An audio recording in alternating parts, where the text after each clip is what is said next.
अस्सलाम वालेकुम। आप देख रहे हो हुसैनी टीवी और मैं हूं मुज़फ़्फ़र शाह। आज मैं कुछ सवाल लेके आया हूं, उनके आपने कमेंट्स में जवाब देने हैं। सवाल नंबर 1, किस इंसान के मरने पर ज़मीन भी रोती है? कमेंट्स में जवाब दें। किस इंसान के मरने पर ज़मीन भी रोती है? कमेंट्स करें। इसका दुरुस्त जवाब है मोमिन। मोमिन के मरने पर ज़मीन भी रोती है। सवाल नंबर 2,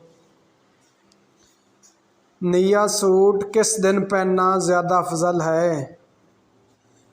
नया सूट किस दिन पहनना ज़्यादा अफजल है? कमेंट्स में जवाब दें। नया सूट किस दिन पहनना ज़्यादा अफजल है? कमेंट्स में जवाब दें। इसका दुरुस्त जवाब है जुम्मा। जुम्मतुल मुबारक को नया सूट पहनने की ज़्यादा फजीलत है।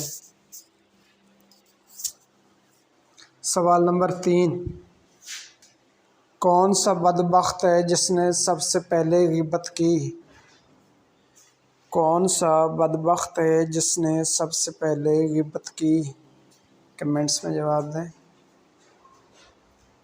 कौन सा बदबख्त है जिसने सबसे पहले ग़ीबत की?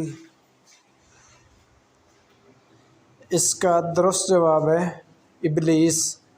इब्लीस ने सबसे पहले ग़ीबत की। सवाल नंबर 4, वो कौन सा गुनाह है जिसको करना अपने भाई का गोश्त खाने के बराबर है? वो कौन सा गुनाह है जिसको करने से अपने भाई का गोश्त खाने के बराबर है? कमेंट्स में जवाब दें। वो कौन सा गुनाह है जिसको करना अपने भाई का गोश्त खाने के बराबर है? कमेंट्स में जवाब दें। इसका दुरुस्त जवाब है ग़ीबत। सवाल नंबर 5, दुनिया की सबसे पहली मस्जिद कौन सी है? दुनिया की सबसे पहली मस्जिद कौन सी है? कमेंट्स में जवाब दें। इसका दुरुस्त जवाब है मस्जिदुल हराम। अगर आप दोस्तों को ये वीडियो अच्छी लगी हो तो मेरे चैनल को सब्सक्राइब कर लें, लाइक कर लें, कमेंट्स करें। शुक्रिया।